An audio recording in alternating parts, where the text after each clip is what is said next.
the one.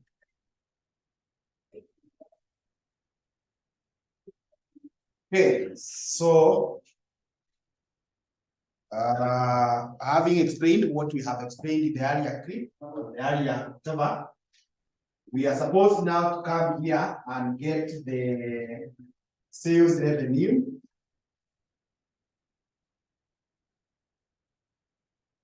Actually, even here they have done per unit. They have done it for us per unit. So if they have done it for us per unit, utakuja hapa useme the budget price is 13,200. That is according to information 3. And then direct materials tumepewa ni 42.25. Then direct labor tumepewa ni 23.50. Variable overheads tumepewa ni 16.75. Yeah, those are the variable costs. So I had not seen that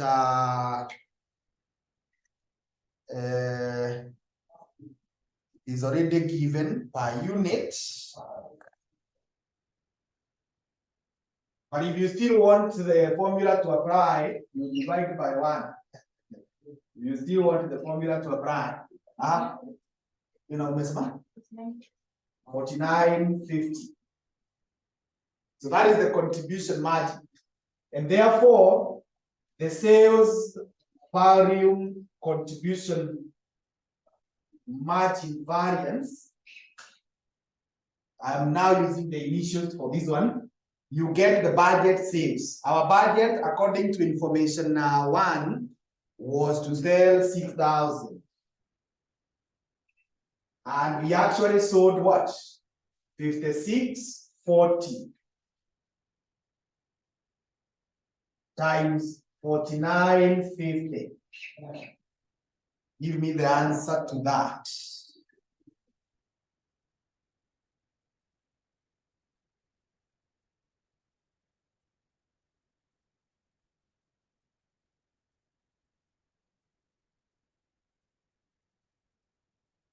At mitandao, I need your figures also.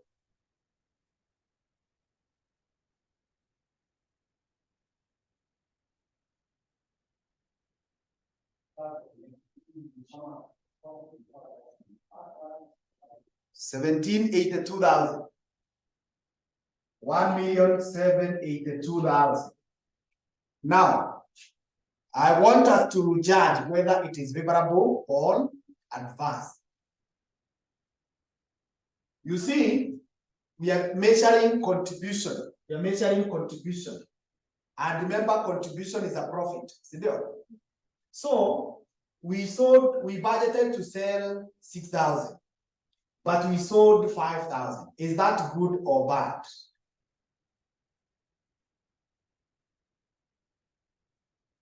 We thought we could sell 6. We sold 5. Is that good? No. So if no, that is adverse. We sold fewer units. That's how you argue. So hata kama ningeanza hapa na 56 na hapa niweke 6,000 and the answer now ingekuwa negative, it would still have been interpreted as what? Adverse. So please don't cram the sign until sasa hivi ndio inasema namna gani. Haya, let us go to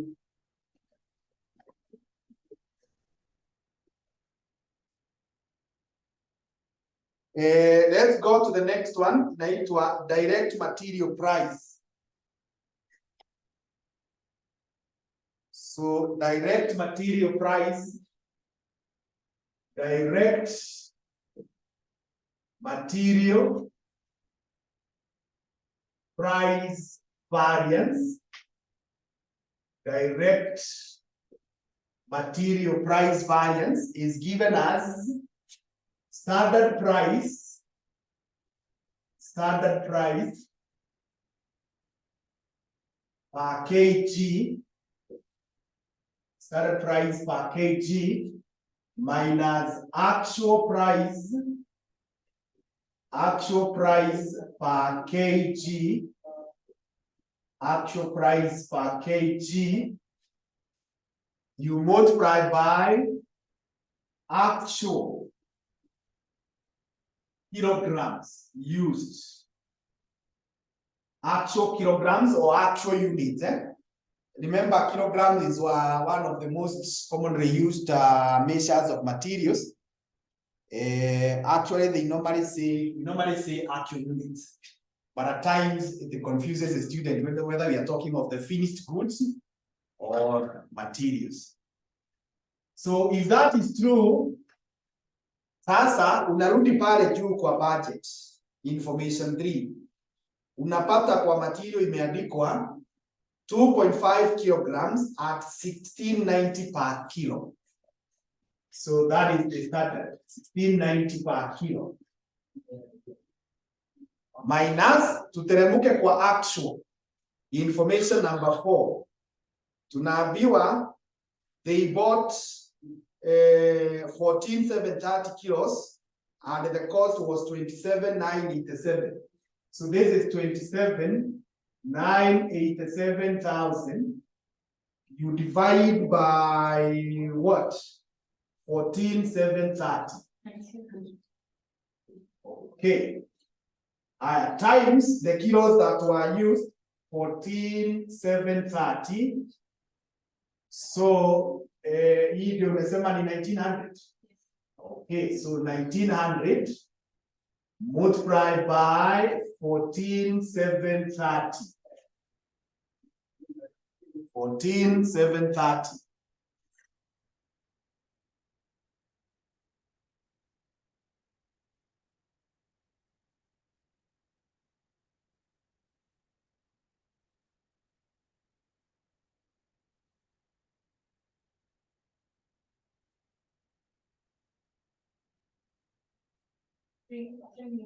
Mm-hmm. 3,93,300. 3,93,300. Good. So if that is true, now this is how you look at it. Look at it this way. We wanted to buy raw materials, and we thought tukienda kwa soko tutanunua at 1690. But when we got to the soko, we bought at what? 1900. Is that good or bad? It's bad for us because we paid more. So it is adverse. It's bad for us because we paid more.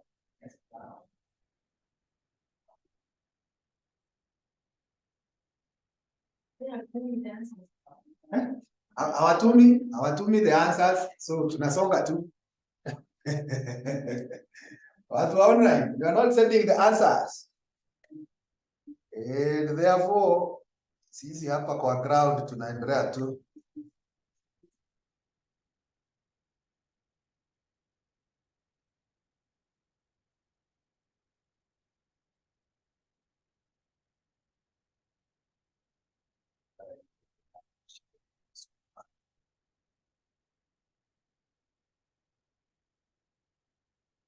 Okay. Haya, hiyo formula ingine that is required is direct materials usage variance. Direct materials usage variance. Usage variance, it is given as a standard units minus actual units. You multiply by standard price. Standard price. Standard units or standard quantity, whichever you want to use.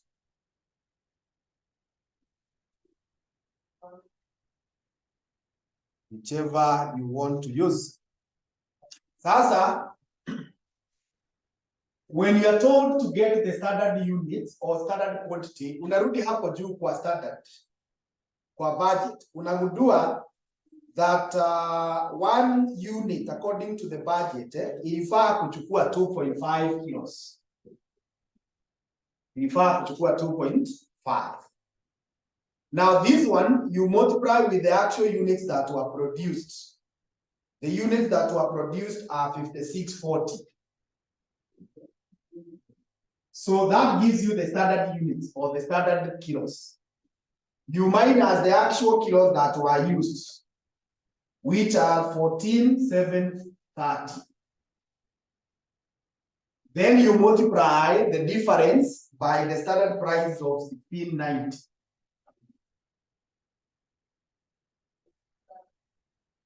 Multiplied by 1690.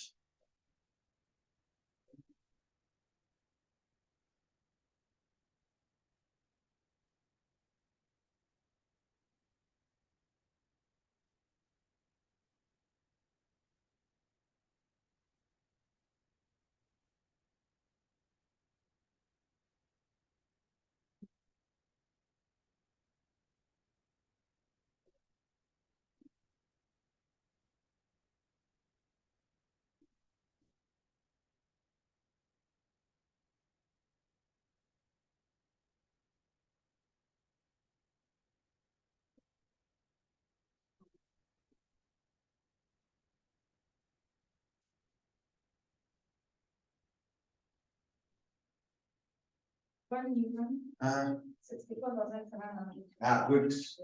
1,064,700. I can see that, Sirao. So now, is positive or negative? Negative. That is, this is what it means, kama ni negative. Inamaanisha, hii actually more kuliko standard. If you end up using more materials than what you thought you would use, is that good or bad? If you end up using more materials, it's good for you. Remember, this is a material that you have purchased.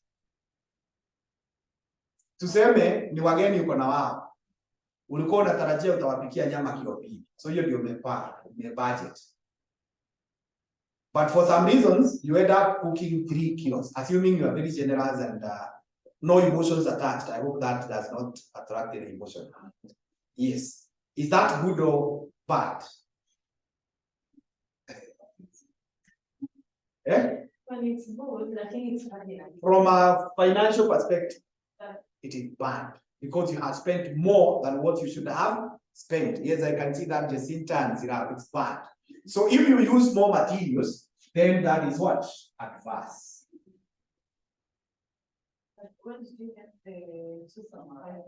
2.5 hapo juu kwa information 3.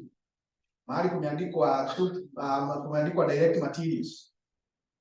You see it? 2.5 kilos. Yeah. So these are the kilos used for one, and because we are comparing with the total, you multiply by the actual units that are produced. Haya, hiyo ingine inaulizwa ni direct labor rate. Direct labor rate variance.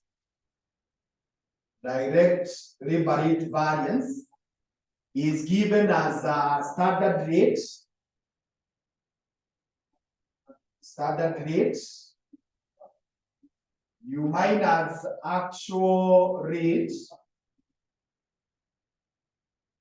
Then you multiply by actual hours. Actual hours. As the formula. Standard rate minus actual rate multiplied by actual hours. Sasa standard rate unakibia hapo juu.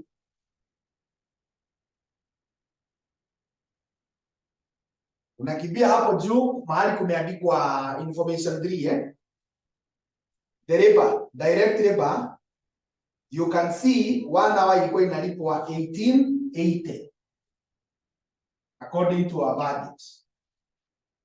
Then ukienda kwa actual hapo chini, direct labor tulilipa cost ya 15,363,000 na hii ilipwa because of 8535. You multiply by the actual hours, which are 8535. So this is 1880 minus niambie the standard, the actual rate.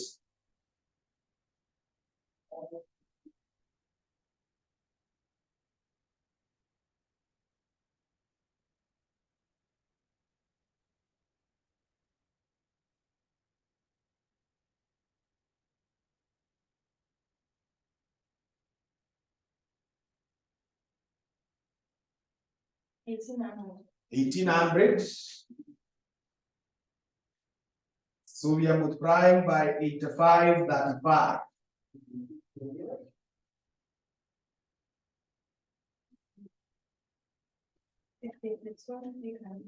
$682,800. Yes. Now, this is labor that we are paying. Tulikuwa tumeajiri watu, tukafikiria tutawalipa 1880. But we ended up paying them 1,800. Is that good for us or bad? You are the employer. You are the employer. Umeajiri watu.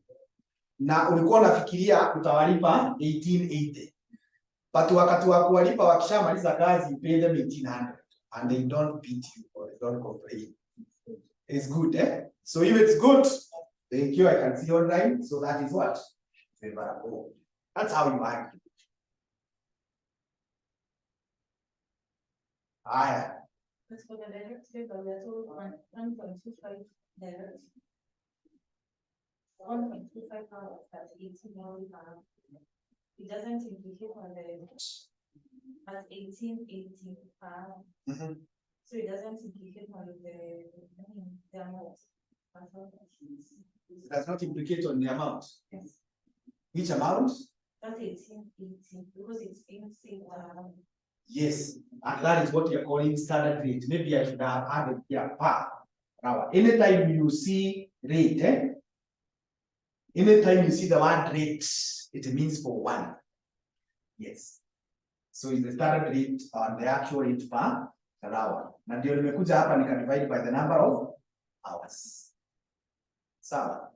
Na hiyo ukichukua hiyo 1880 multiplied by 1.25 hiyo inakupea hiyo 2350. Can confirm that. Jacinta, you are saying, Mwalimu, how do I know whether to multiply by the actual figure or standard? Or I have to cram the formula? For now, cram. We start by cramming, then we understand. But when I do several, you will understand. When I do several, you will understand. Yeah. But the first thing, when a formula when you cram it that way, then now with more, when you do something more, you're unaielewa. Kama tu ukikaa na mtu for wrong, you're unaanza kumuelewa vizuri. Yeah.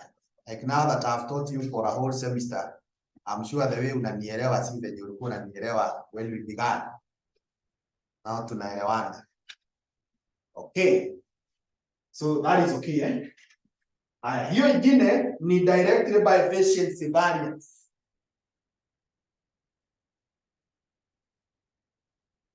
Directly by efficiency variance. So direct labor efficiency variance is given as the standard hours,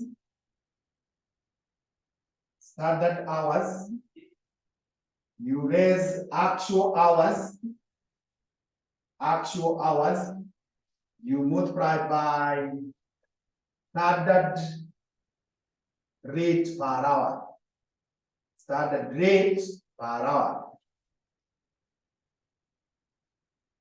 Standard rate per hour.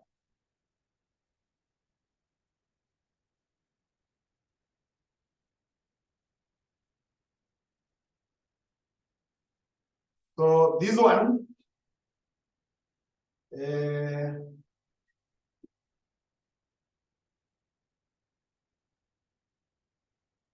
when we are talking about the standard hours, unarudi hapo juu kwa standard. Unarudi hapo juu kwa standard. Unapata that tulifaa kutumia 1.25 hours for one unit. Now this one, you multiply with the actual units that have been produced, which are what? 5640.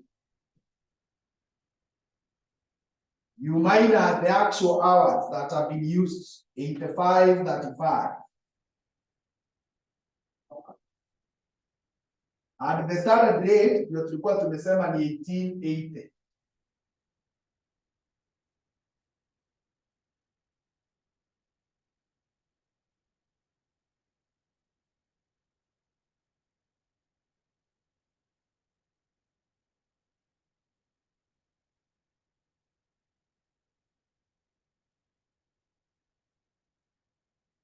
Let's see. 2791. 27 and 1. 800. 800. Positive or negative? So kama ni negative, this is how you argue with the center. Kama ni negative ni kumaanisha the actual hours are more. If you end up taking more hours to do what you wanted to do, is that good or bad for you? It's bad to get. So it was. So those are the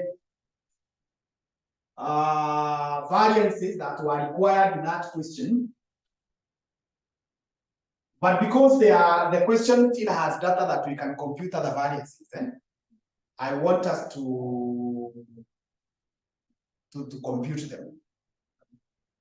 But I consider to put other questions, we compute others which can be computed based on this information. So the next one that you can compute is total material cost variance. Total material cost variance is equal to standard material costs you minus actual material costs. Standard material costs minus actual material costs. So this is how you go about it. Unasema according to our standard card, kiangalia hapo juu mahali kumeandikwa direct materials. One unit was supposed to cost us 4,225. You can see that figure. And you multiply by the actual units that were produced, 5640. That is the standard material cost. Then you minus the actual. Uteremka hapo chini mahali kuna material cost, upate tulipata 27 million 987,000.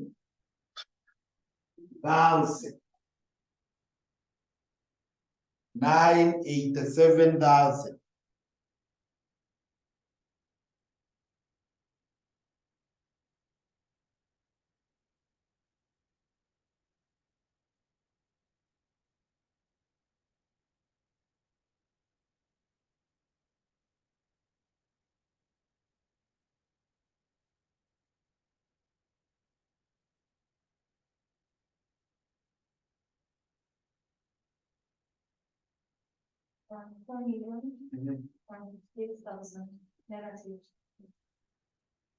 Okay, so is negative. So kama ni negative, it means we spent more.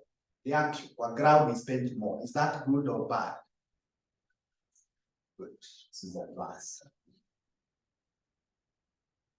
And you need to note here that if you are to get the price plus the usage, it will give you the total. That's how we reconcile. Price plus usage equals total. Nataka uangalie mahali to compute material price variance. Niambie answer ilikuwa gani? Material price variance. Direct material. Yes, direct material price. 3 million and 93. 3,093,000. 300. 300. Favorable or adverse? It was adverse. Adverse. Usage, material usage tukapata 1,064,700. 700. Advance, eh? Yes, adverse. Sasa andika hivyo alafu weke kwa calculator uniambie whether they agree. If you get the material price plus the usage, they give you what we call the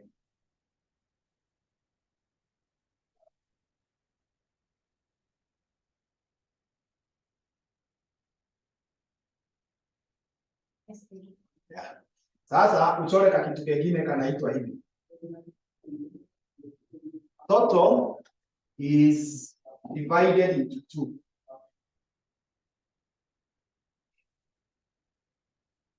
We call it the structure. Hapa ni price na hapa ni usage.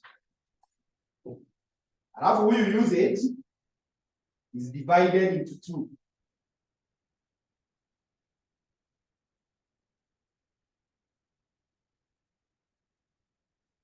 Huyu anaitwa mix na huyu anaitwa yield.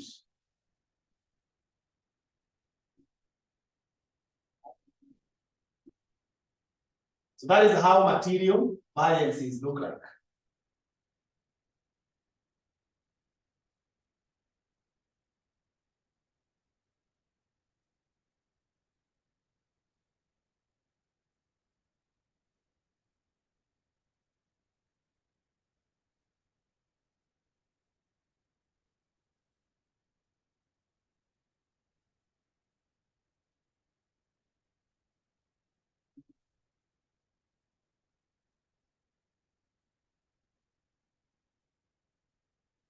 Kwa sawa eh?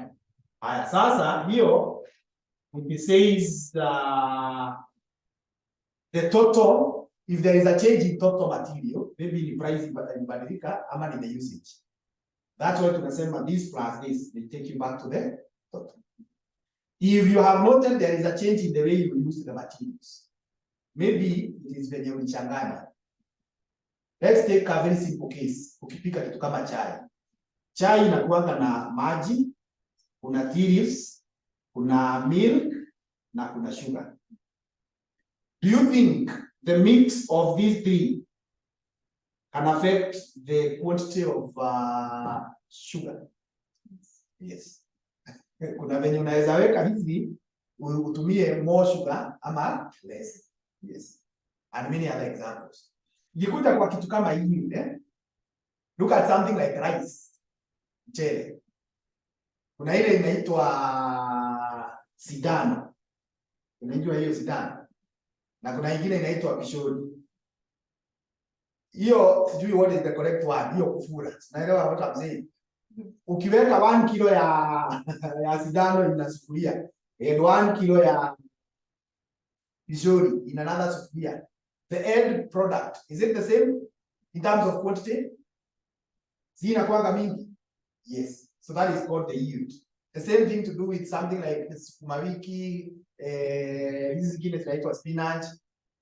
I'm using the very local examples because not all of us maybe have the advantage of having worked in an industry, but all of us we eat. And if we don't cook, we eat, we know some of these things. So now that one you can extend to the industry. Yeah.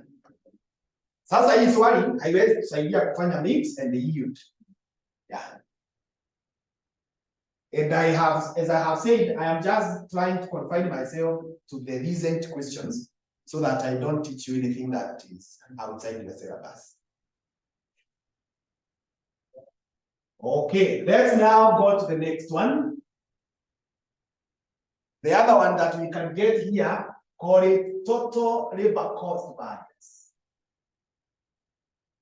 Total labor cost variance is equal to standard labor cost. Standard labor cost minus actual labor. Actual labor costs. So the formula is the same.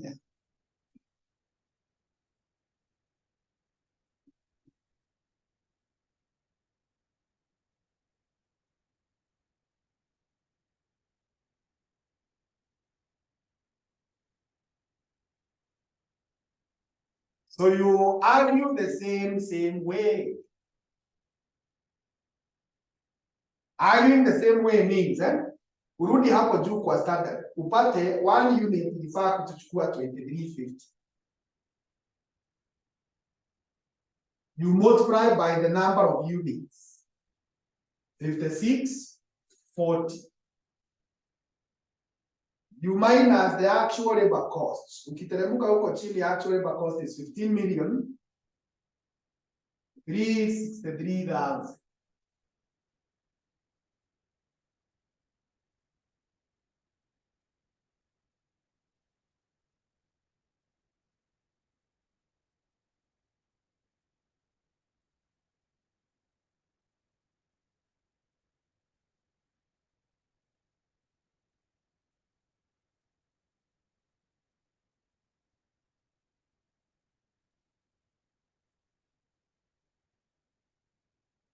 Million?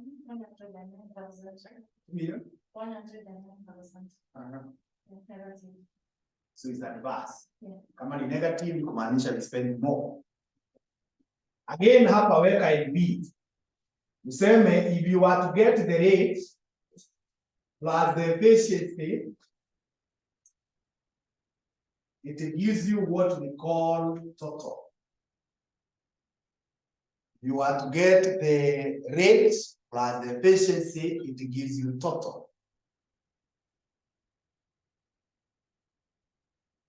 So, nataka unisomee what we had gotten as the labor rate variance.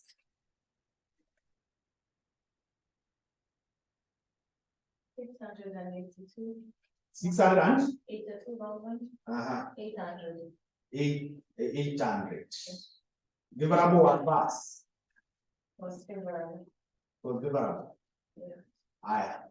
Efficiency tukapata 2,781,800. 800 adverse, eh? Yes. Now if you combine them, if you add them, tell me whether they agree.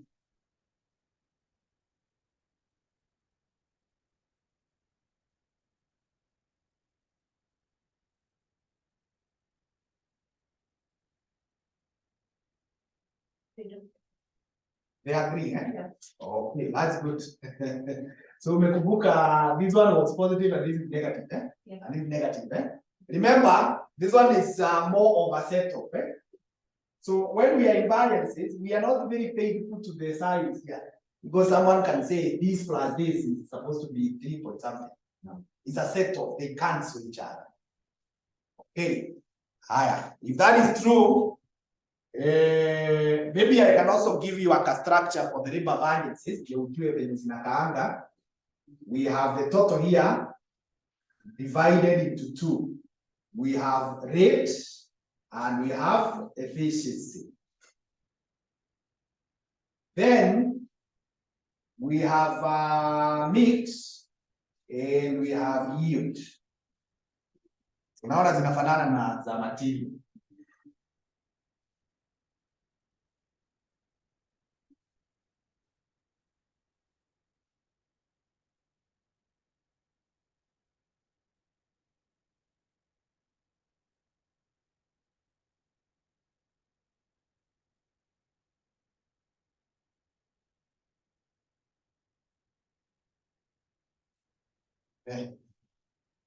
Haya.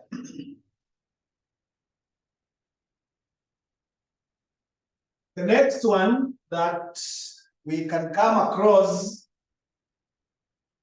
is badala ya kushinda tukirepeat the words, andika hivi: variable overheads cost variances. Variable overheads cost variances.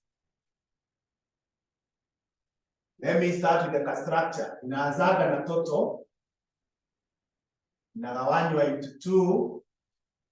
It is what we call expenditure, and there is what we call efficiency. Alafu sasa huyu anagawanywa into two. There is what we call calendar and what we call idle.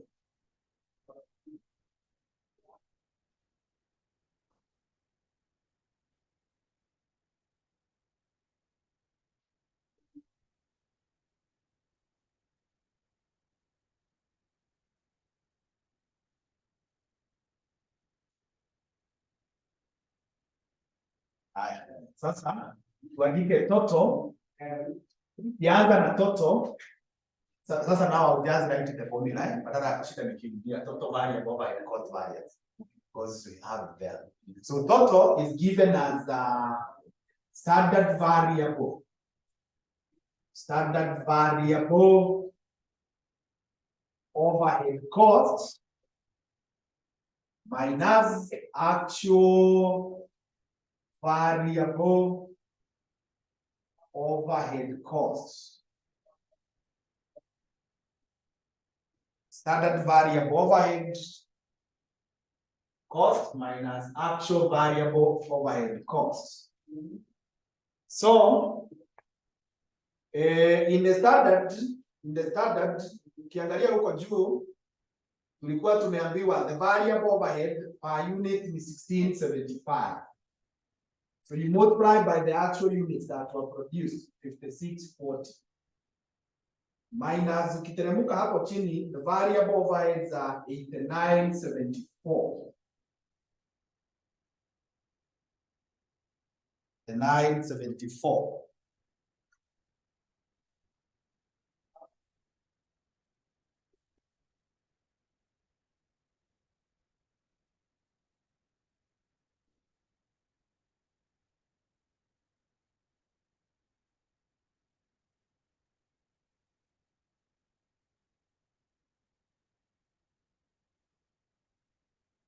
Online, I need your figures. Huh? 473,000. Favorable or adverse? It is positive, eh? So kama ni positive, ni kumaanisha actual ni dogo. And when you have used less, that is good. Less there, I can see that. Alright, let's look at expenditure. Expenditure. We are told to compute expenditure. We say it is actual labor hours. Actual labor hours. You multiply by VOAR, variable overhead absorption rate. Hii tulisoma juzi kwa overhead.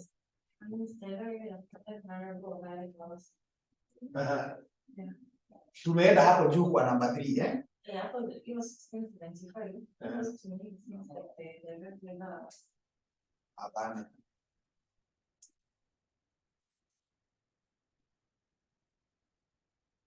Naona wanasema variable production overhead 1.25 labor hours at 1340. Ni typo hapo haingii. Naona the one variable production. Yeah. So actual labor hours times VOAR minus actual variable overhead costs. So the actual labor hours Ukiangalia hapo unapata they are 85 than 5.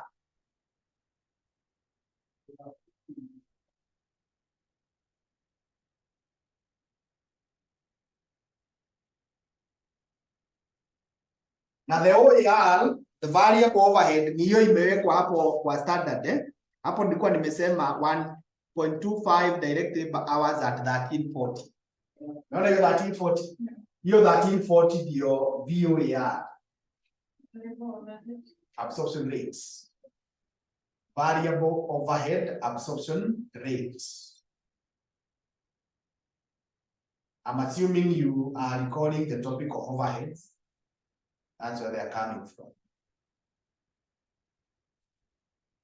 So minus the actual variable overheads, which is 8,974,000.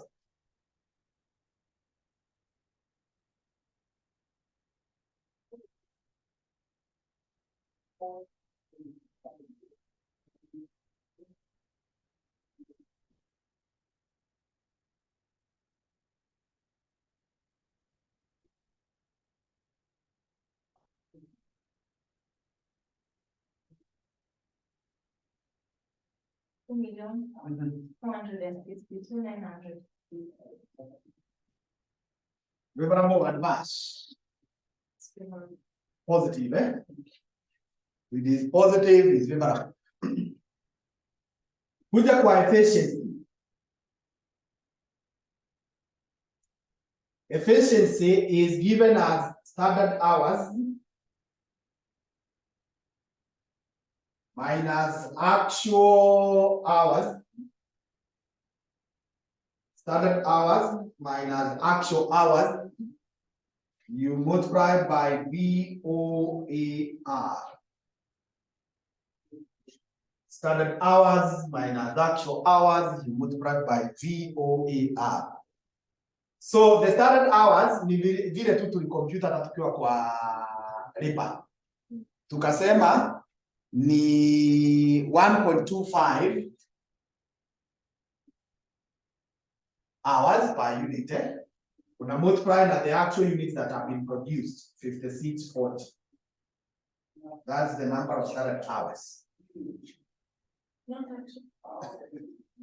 Number of standard hours, 1.25 times the number of units, the actual units produced, 5640. The actual is 85.35 hours.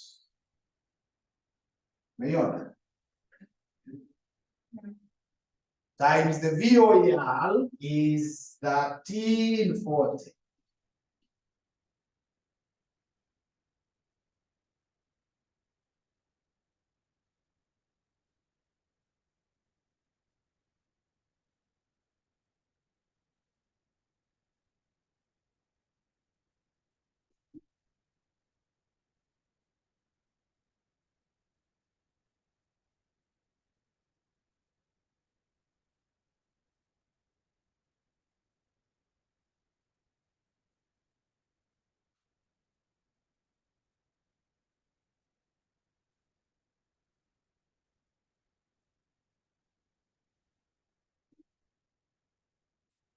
$1 million,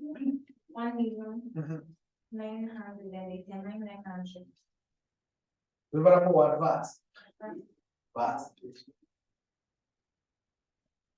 And you can see if you combine this one, this plus this, it will give you this one. Now,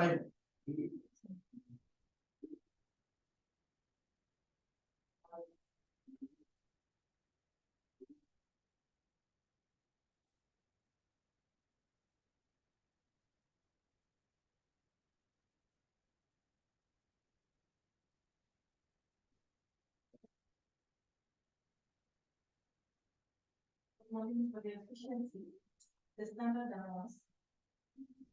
The actual hours are there that are supposed to be 1.25 times 56. No, the actual hours between them to be even.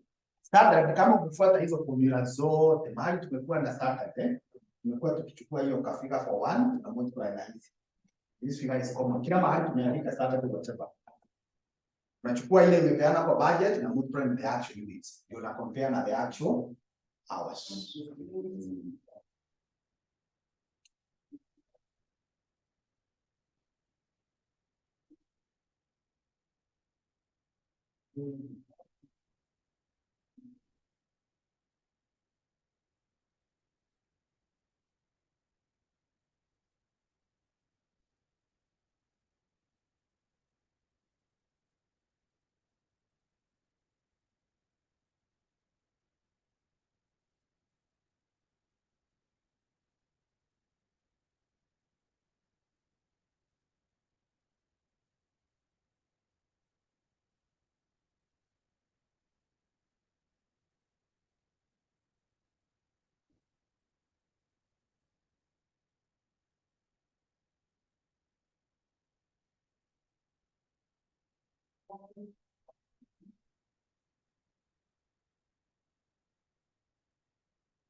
Let us go to this question of May 2012, question 4B. May 2012, question 4B.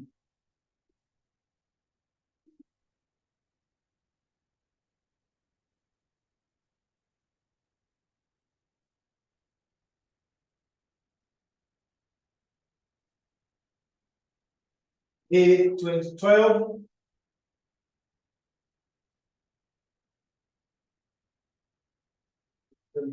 B.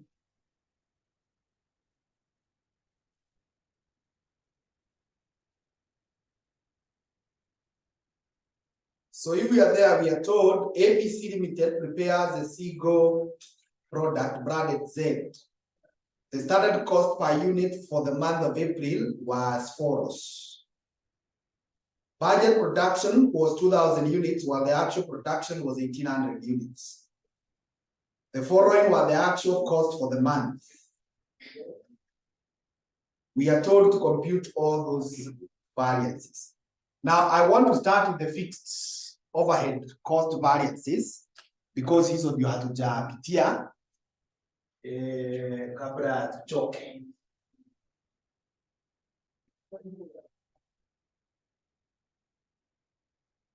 So andika fixed overhead cost variances.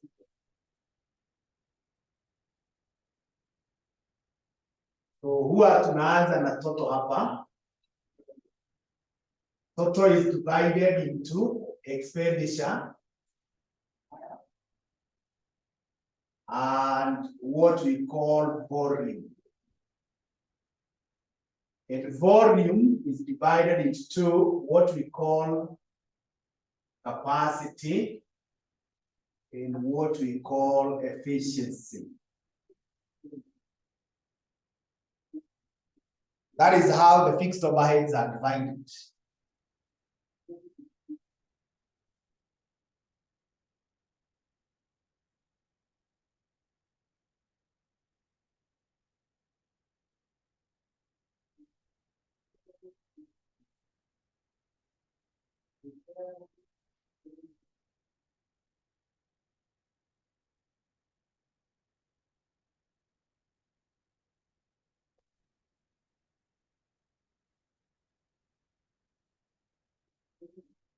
Sawa. I want to have here your my space to share.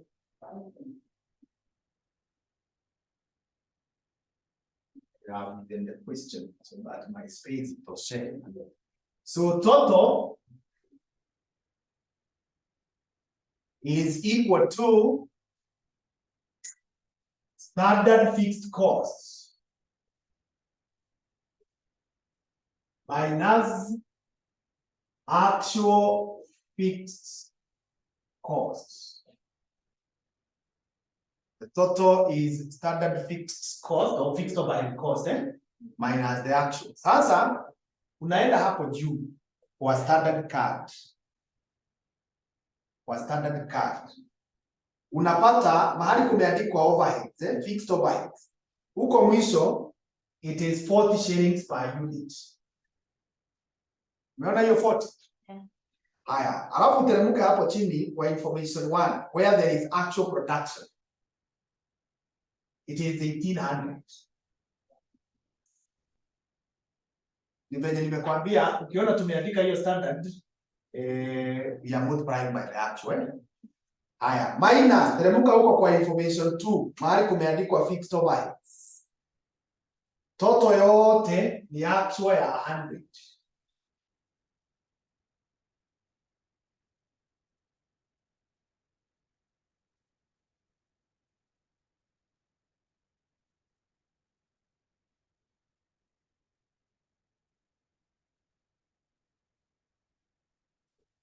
$28,000. So kama ni 28,000 kumaanisha actual is more. Yes. Kama ni negative ni kumaanisha hii actual ni kubwa. So kama ni kubwa, is that good or bad? Yes. If you pay a higher rent, leo radi watakupigia simu akwambia rent inaongezeka. You will not go celebrating. Go crying or complaining. Ama unahama. The next one is expenditure. Expenditure. In the expenditure, it is given as budget, fixed costs, you minus actual fixed costs. The budget fixed costs, you minus actual fixed costs. So sasa unarudi tu hapo juu kwa budget. Unapata 1 unit ilifaa kuchukua 40 shillings, si ndio? Alafu budget units. The budget units according to information 1 they were 2,000. So that will tell you how much was budgeted for fixed cost. You less the actual of 100. That is negative 20,000, which is advanced. It means we spent more than what we should have spent. Haya, huyo mwingine anaitwa volume. Now volume is given as budget output units. Budget output units minus actual output units. Output units, you multiply by budget fixed costs per unit. Budget fixed cost per unit. Budget output units minus actual output units. So our budget was to do 9,000 units. No. 2,000. But we ended up doing 1,800. And the fixed cost per unit it was 40. The same is going. The same. The answer? No.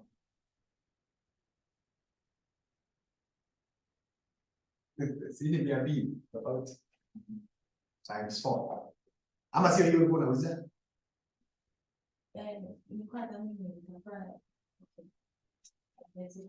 Okay. So 8,000. Sasa tuulizane, is it favorable or adverse?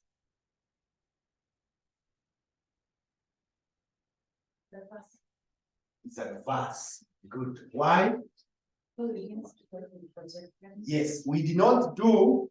Yes, it's adverse. Yeah, good. We produced less. Unaona kama kwa class kama hii now, I only have one physical student. So the actual is less than what was budgeted for the rent. So can I go to the landlord nimwambie nilifunza mwanafunzi mmoja au wengine hawakuwa, so tunapangana hiyo rent kwa a network? No. So you go paying not happy because you did not achieve what you wanted in terms of production. And again, ukiangalia hiyo ka structure nimekupea hapo juu tumesema total is divided into these two. In other words, ukichukua sasa hii 8 plus this 20 inakuleta hapa. Yes. Haya, huyo mwingine anaitwa efficiency. Now efficiency is standard hours. Standard hours minus actual hours. You multiply by fixed overhead rate per hour. Fixed overhead rate per hour. Obviously, it is based on the budget.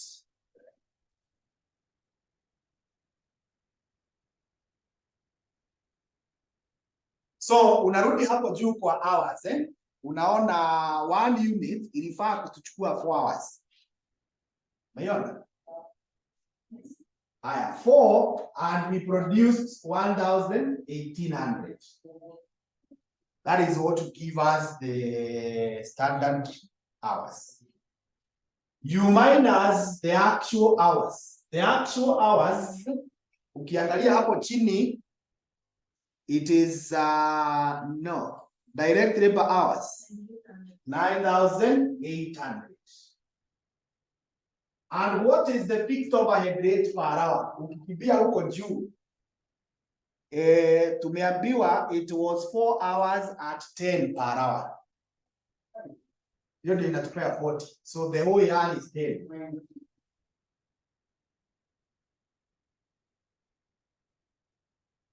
Hapo juu mahali kumeandikwa fixed overhead.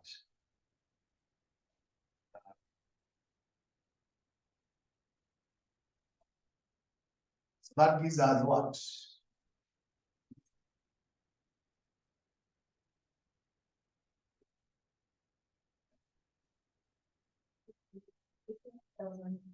$26,000. Favorable or adverse? Is it positive or negative? Yeah. So kama ni negative, inamaanisha we used more hours. So we were not efficient, and therefore that is adverse. Capacity. Capacity is given as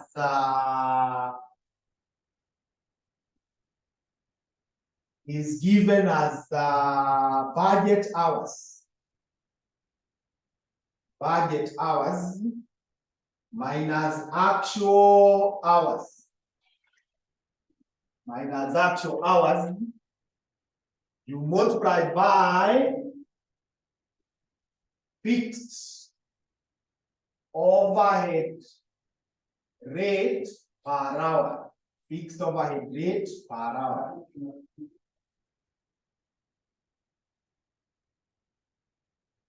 Sasa, the budget is 4 per hour, rather per unit, and we did 2,000 units of the budget.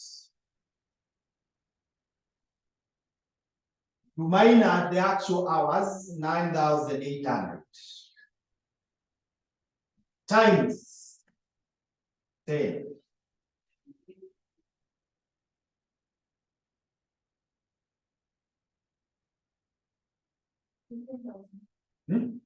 18,000.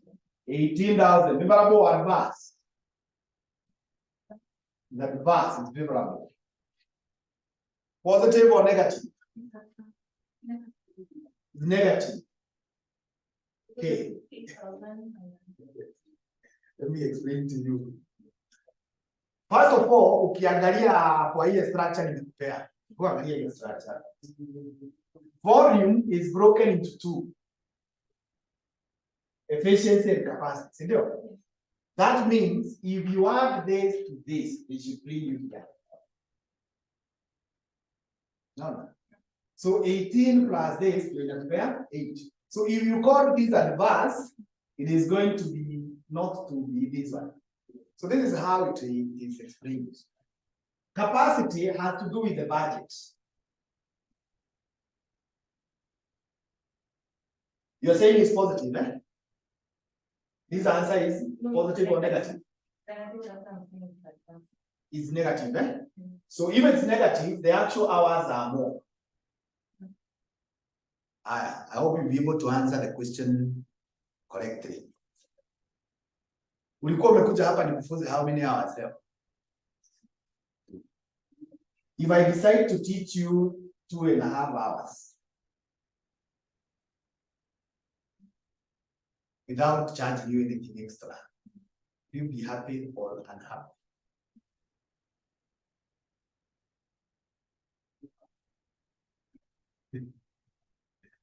Because the hours were budgeted.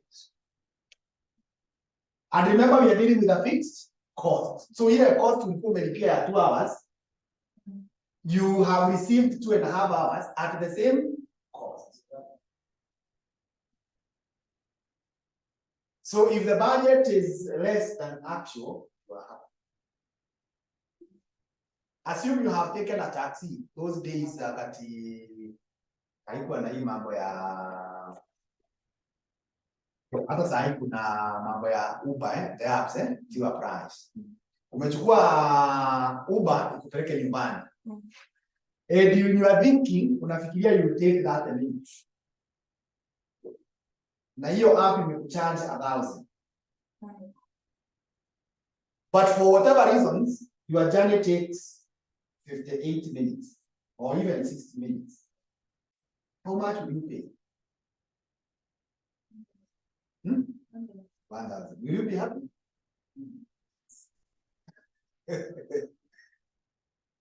Because the actual is more than the budget at the same what? Cost as the capacity. But on the other side, if you are the Uber driver, as you receive the 1,000, will you be happy? Look at it this other way around. Umechukua Uber, ukifikiria itakuchukua 30 minutes. For some reasons, you take 10 minutes from the house. How much will you pay? Will you be very happy? No. Ungesema hata kama ningechukua matatu kumbe hata asingechelewa. That's how it's argued. So when you're looking at capacity, tunapima our size. Naona sasa kama hii room. Hii ndio capacity yetu. If the actual is less, then that is bad news for us. But when the actual is more, that is good. So as we had advised Jacinta, some of these things unakram kwanza, kisha fanya several ndio unaanza kuelewa, unaanza kusema this is why. Hapo ndio alikuwa anasema. Haya, sio iko sawa. Now, the others I'm thinking you can be able to answer these are zingine za material labor na overheads, variable overheads.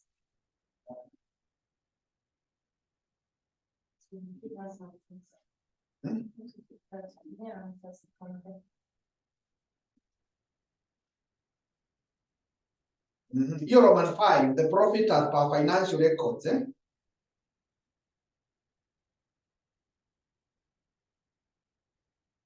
I think it is not part of that question.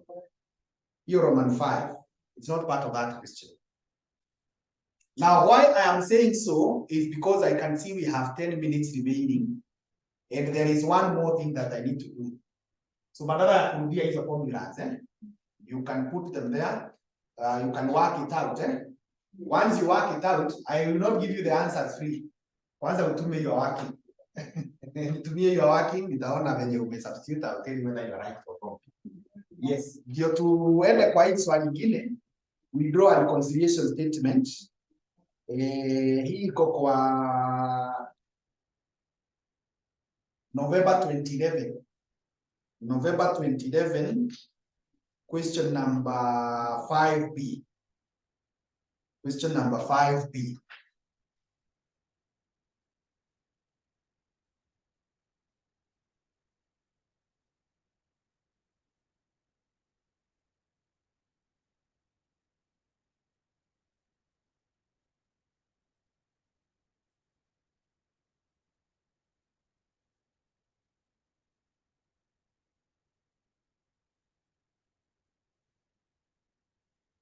Umesema November? 11. November 2011, question 5B. Profit reconciliation statement.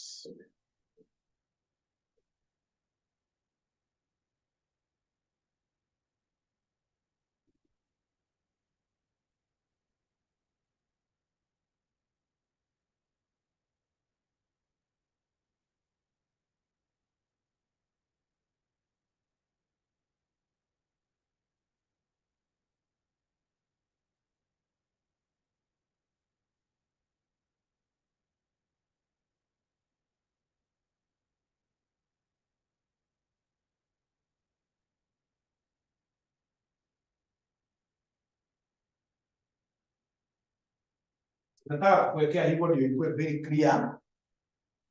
Ugawanye kila kitu. So hapa ndio tutakuwa tunaandika answer hizo variances Alafu hapa ndio tunaweka workings na hapa ndio tunaandika formula na hapa tunaandika jina. This is also a very simple statement. It's a statement actually you shall cram. You shall where your format. You will only be changing the figures. Tukimaliza hii tukue tuko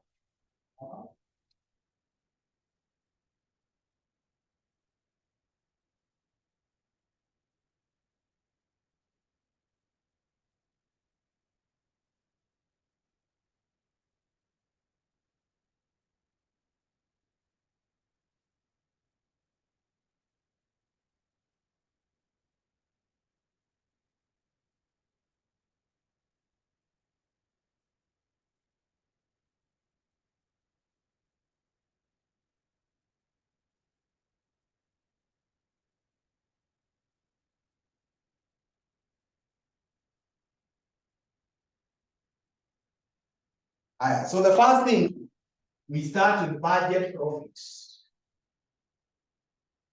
Budget profits. So how do we get budget profits? Is budget revenue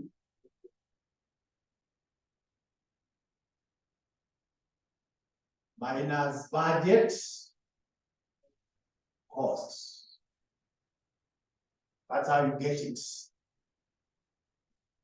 Some questions will have computed for you, others will not. Like now, this one, we are told XY produces a product branded ZEC.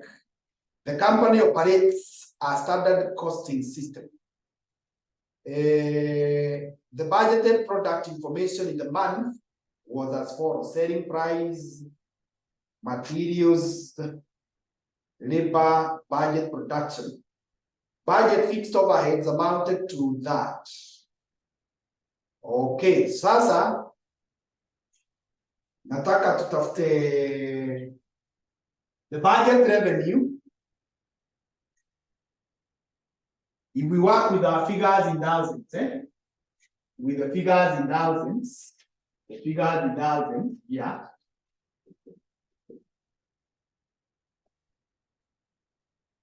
utachukua hii 160 multiplied by the units that were sold. The budget was 20. Hiyo ndio budget revenue. You minus the cost. The costs will be like this. We have material which is 90. The production units, the budget production units. We are now subtracting the variable cost, which I'm saying 90 times 20, that is for material, minus 12 times 20, that is for the other material, minus 45 times 20,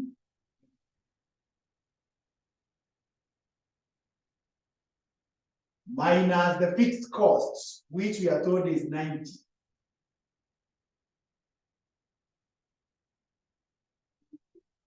I hope umefuata. The selling price, we multiply na the units, the variable cost, we multiply per unit, minus hii sasa ya fixed costs. You can either combine or separate that way. So give me the profit.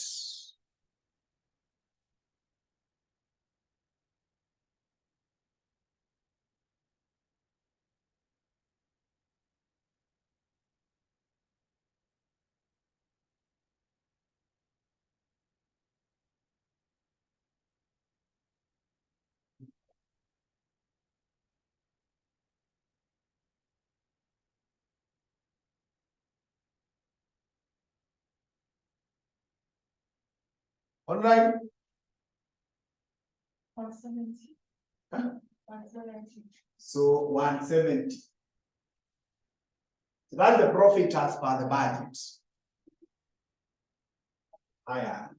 Below that now we get variances.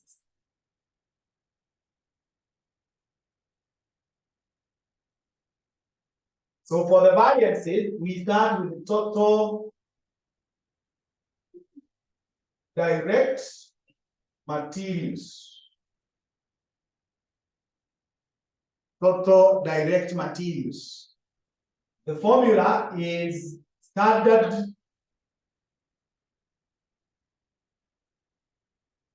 material costs minus actual material costs. Standard material costs minus actual material costs. So there are two materials here. So tukianza na material A, naona it was supposed to be 90. So it is 90 multiplied by the actual units that have been produced. The actual output tumeambiwa hapo chini ni 19. 19,000. Unaziona? Yeah.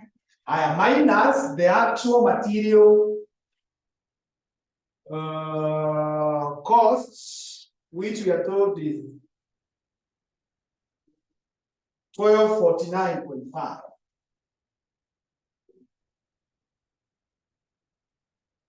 1249.5.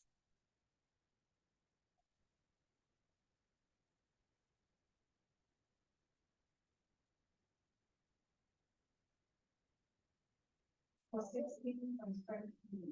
460.5. Positive or negative? So kama ni positive, that is favorable. Let's do for the second material the same way. Tutasema ni 12 times 19 minus cost yake ni 145.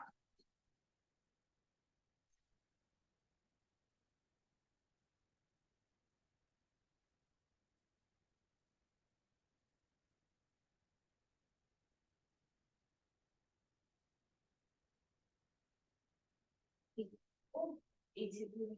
83. Favorable or adverse? Favorable. Favorable as well. So you can separate them that way, or you can choose to combine them to a single figure. Either. So that is the first variance that you bring. The second variance is total direct labor. Direct labor costs. Direct labor cost. So the same formula here. Standard labor costs minus actual labor costs. Minus actual labor costs. Haya, sasa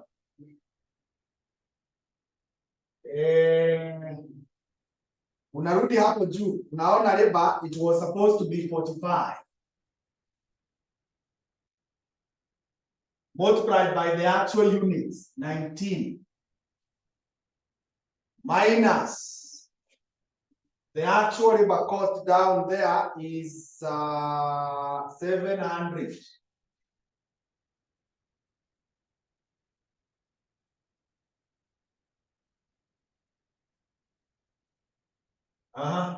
Ngapi?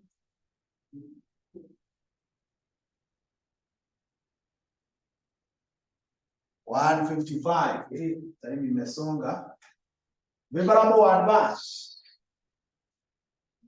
Positive, eh? So it's favorable. Haya, hiyo ingine ni total variable overhead costs. Total variable overhead costs. Again, it is standard overhead, variable overhead costs, variable overhead costs minus actual variable overhead costs. Overhead costs. Sawa, eh? Haya, sasa urudi tu hapo juu kwa budget. Upate the variable overhead. Oh, hakuna variable overhead hapa. Hakuna, lakini kama ingekuwa si unajua how to compute it. Yes, so wacha tu skip hiyo, hakuna. Hiyo ingine inaitwa fixed overhead expenditure variance. Fixed overhead cost or fixed overhead expenditure variance. So hii tumesema ni budget fixed overheads. Budget fixed overheads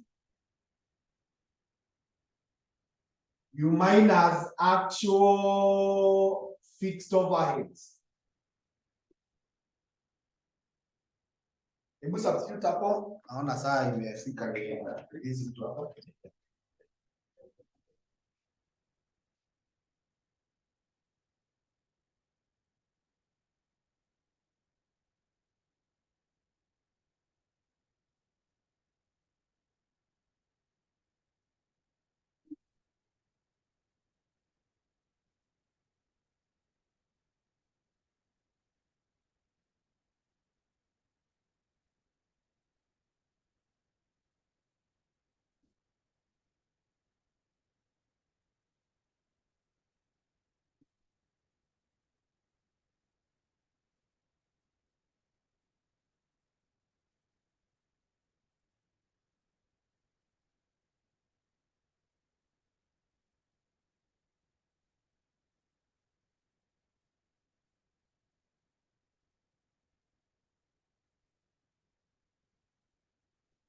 Haya. 90,000. Kwani nimeenda na kalamu yangu?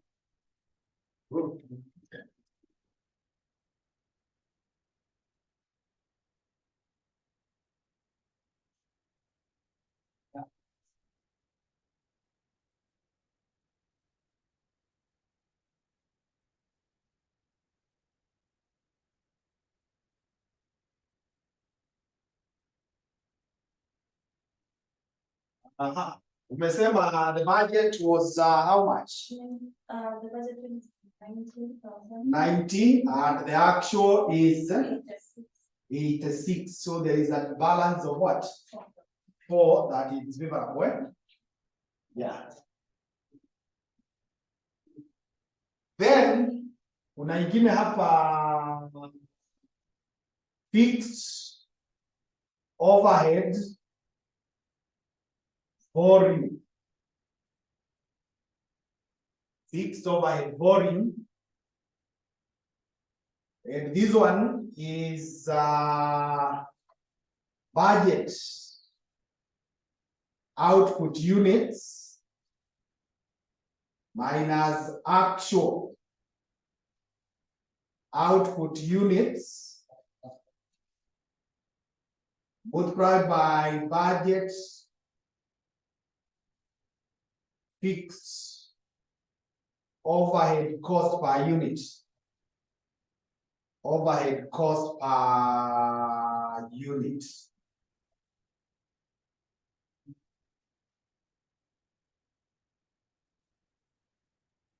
Now this one, we are going to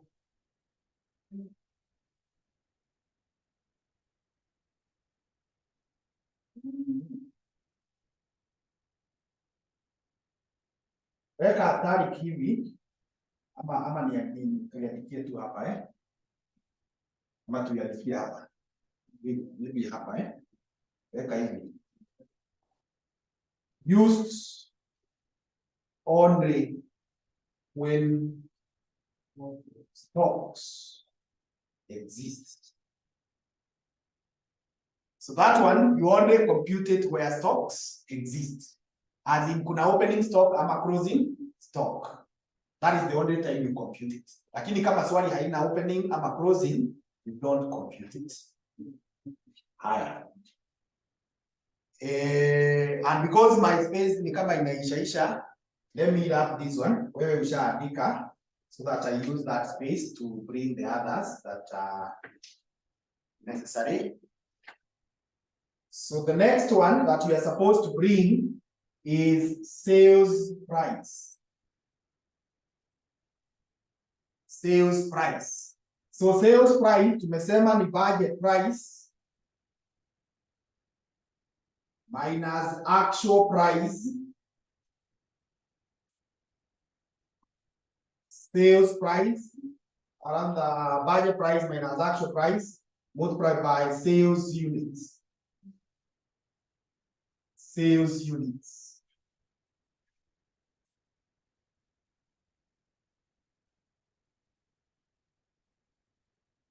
Sasa ukiangalia huko juu, the selling price for the budget was 160. The actual hapa chini ni 150. And the units that were sold, they were 19. So that gives us what? 190, is it? And this is adverse because we got a smaller price. Huyo mwingine anaitwa sales volume. Sales volume. So the sales volume,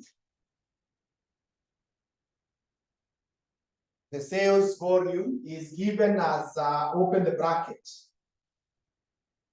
Budget sales units. Budget sales units minus actual sales units. You multiply by contribution margin. Contribution margin. Contribution margin. Multiplied by contribution margin. So, tukikuja hapa, our budget was to sell what? 20. But we ended up selling what? 19. Contribution margin, we know so well. It is the selling price of 160 minus the variable cost. The variable cost tuko juu kulikuwa na 90, kulikuwa na 12, na kulikuwa na 45. Those are the variable costs. They are the ones that will give you the contribution margin. 160 minus 90 minus 12 minus 45.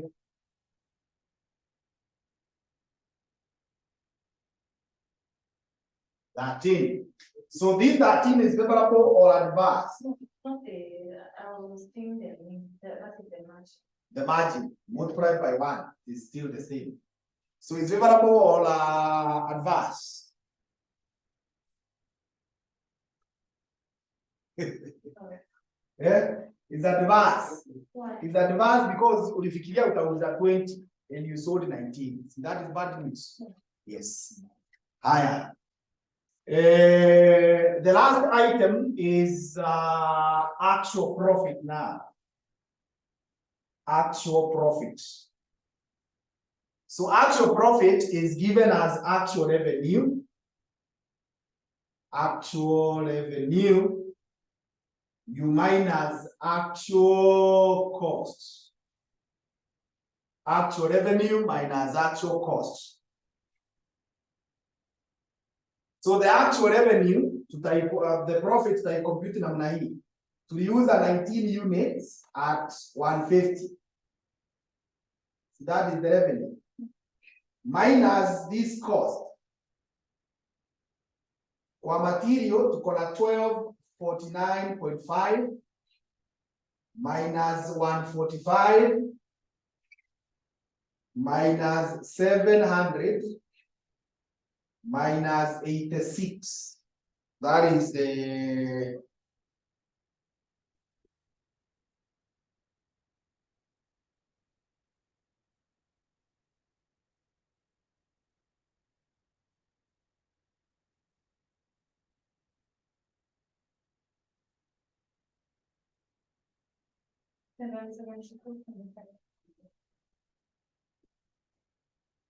Mesama 7.5. Aha, I like the profit. Eh?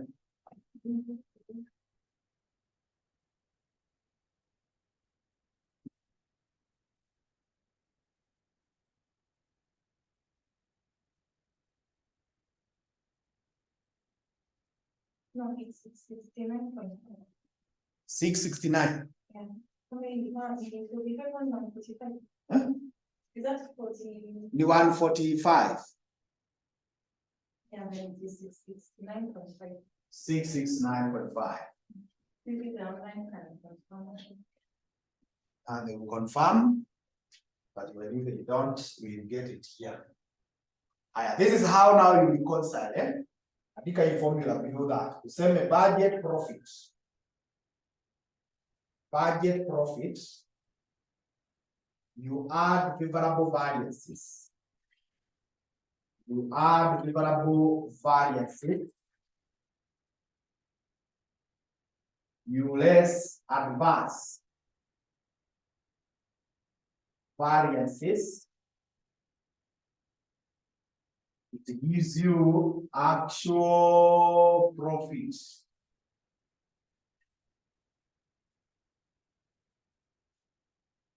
Budget profit plus favorable variances minus adverse variances should be equal to actual. So chukua calculator uconfirm kuanzia hapa. You add the favorables, you raise the adverse, uangalie kama zitakupea hii.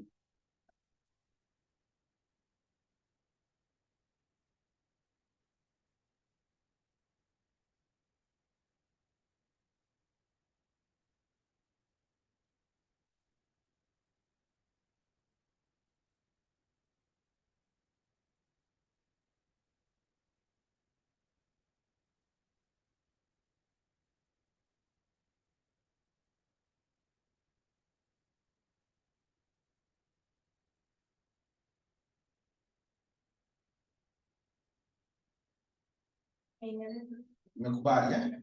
Yes, that's how we reconcile.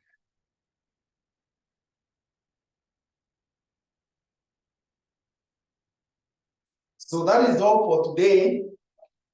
I want to send you another video. just like I said yesterday, I don't remember whether I solved these questions or different ones. So you can listen to it in case I had solved different questions. It will boost your understanding. But kama nilijibu just the same, there will be no harm even listening to my voice again. And make sure when you get to my channel, you subscribe also. You subscribe and watch other things there. Those other things there. So nishatuma kwa class group, that are the one that I taught last semester. You listen to it, kama iko na maswali tofauti, you will benefit. Sasa tumemaliza syllabus, sasa next week naanza na revision. Because naona mmekuwa watu wa online, you might make it online.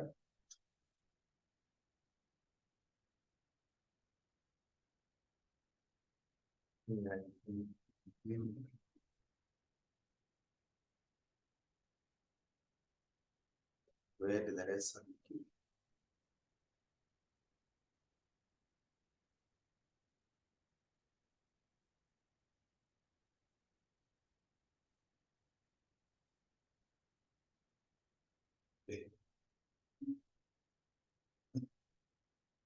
Yes, edit.